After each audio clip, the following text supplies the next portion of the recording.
Continuation of the Holy Gospel according to John, chapter 2, verses from 1 to 11.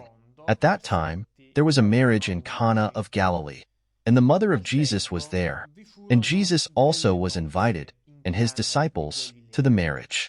And the wine failing, the mother of Jesus saith to him, They have no wine. And Jesus saith to her, Woman, what is that to me and to thee? My hour is not yet come. His mother saith to the waiters, Whatsoever he shall say to you, do ye. Now there were set there 6 water pots of stone, according to the manner of the purifying of the Jews, containing 2 or 3 measures apiece. Jesus saith to them, Fill the water pots with water. And they filled them up to the brim.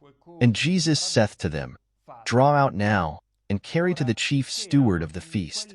And they carried it.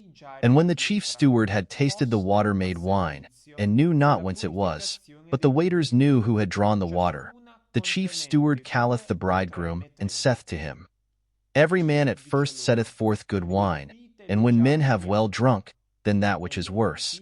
But thou hast kept the good wine until now. This beginning of miracles did Jesus in Cana of Galilee, and manifested his glory, and his disciples believed in him.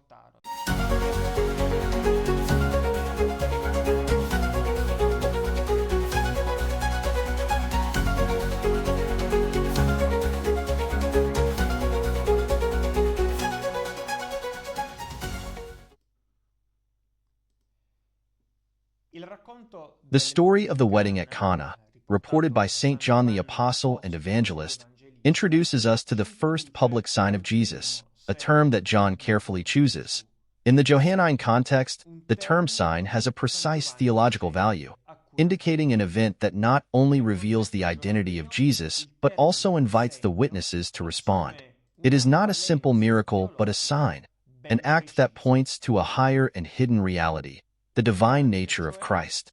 We are faced with yet another epiphany of the Lord. The evangelist emphasizes that this sign served to manifest the glory of Jesus, but glory is an attribute proper to God, indicating his majesty and kingship. St. Thomas Aquinas defines glory as the evidence of divine majesty.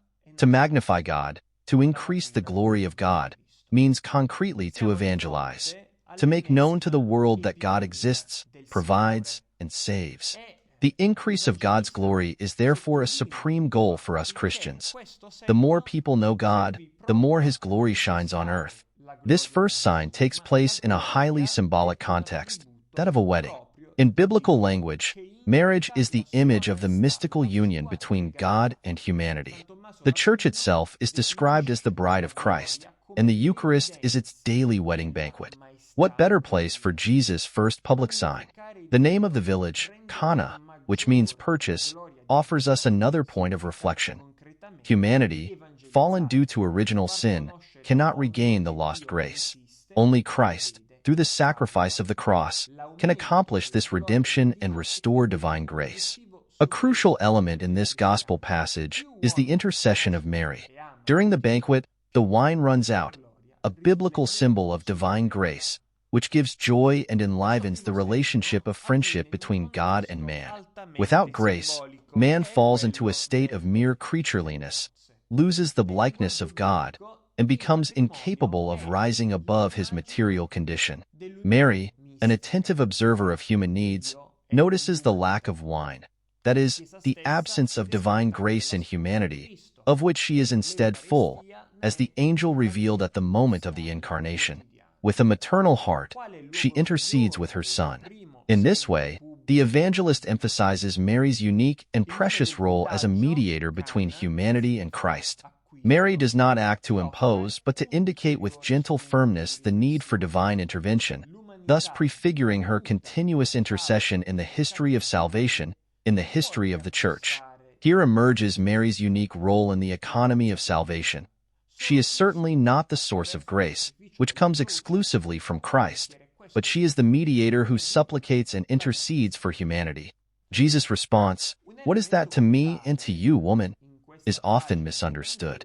It is not a rude response, but an invitation that Jesus addresses to Mary to reflect, to meditate on her role. As already happened in other passages of the Gospels, Mary is continually called to grow and meditate on her role in the Church. The term woman directly refers to the prophecy contained in Genesis 3 verse 15, where God announces that the woman and her offspring will crush the serpent's head. In this way, Jesus reveals to Mary that she has a privileged role as co-redeemer, a role subordinate to that of Christ but essential in the salvific plan. Significant is also Mary's obedience, who knows well that Jesus' response is not to be understood in a rude sense, and indeed invites the servants to do whatever he tells you. This gesture underscores Mary's unwavering faith and her supernaturally infused knowledge. If Christ's response were to be understood in a rude sense, as Protestants intend to diminish Mary's role, then Jesus would have consistently turned away. He would have responded to Mary, "Mind your own business." Mary, instead, does not understand Jesus' response as a rebuke, but promptly tells the servants, "Do whatever he tells you." Jesus' statement, "My hour has not yet come," is also crucial. The hour refers to the moment of his passion when he will offer himself as a redemptive sacrifice. The miracle at Cana, therefore, once again points to the sacrifice of the cross and the restoration of grace. Two other highly symbolic elements are the servants and the 6 stone jars. The servants represent God's ministers, particularly the priests, called to obey and cooperate in the distribution of divine grace.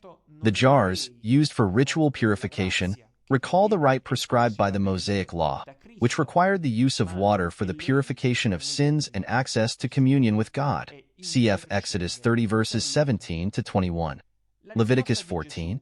They symbolize the transition from the old law to the new law, from the external purification of the body to the internal purification of the intellect and will, made possible by the blood of Christ. The wine, here to be understood also in an Eucharistic sense, becomes the sign of the new covenant, where grace is not only restored but abundantly poured out on man. The jars are not coincidentally made of stone, a biblical symbol of strength and stability, an element that directly recalls the church, founded on the rock of Peter and the immutable truth of Christ. The jars are also in the number of 6, which biblically is the imperfect number representing humanity wounded by sin. The act of filling them with water to the brim symbolizes the grace that absorbs the entire nature of man. When the master of the banquet, who does not know the origin of the wine, tastes it and finds it better than the first, we see an image of Israel, the chosen people, who throughout their history do not fully understand the origin of salvation but recognize its goodness. By praising the bridegroom, the master of the banquet unknowingly gives thanks to Christ, the true bridegroom of redeemed humanity, of the church. Finally, the final phrase of the master of the banquet contains a fundamental teaching. God acts in a way opposite to the world. In practical life, this translates into the necessity for each of us to accept difficulties with faith and patience, recognizing that they are often divine instruments to mature spiritually, purify us from our sins, and draw us closer to God. Where the world seeks to avoid suffering at all costs, divine logic transforms daily crosses into opportunities for grace and eternal joy. If the world offers pleasure first and then desolation, God initially allows suffering and the cross, but ultimately gives true joy that does not fade. The sign of Cana, therefore, is not only a manifestation of Christ's divinity, but a reminder of the logic of the gospel.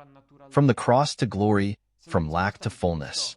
John concludes by saying that the disciples believed in him. This is the goal of every sign, to lead to faith and the knowledge of God's glory.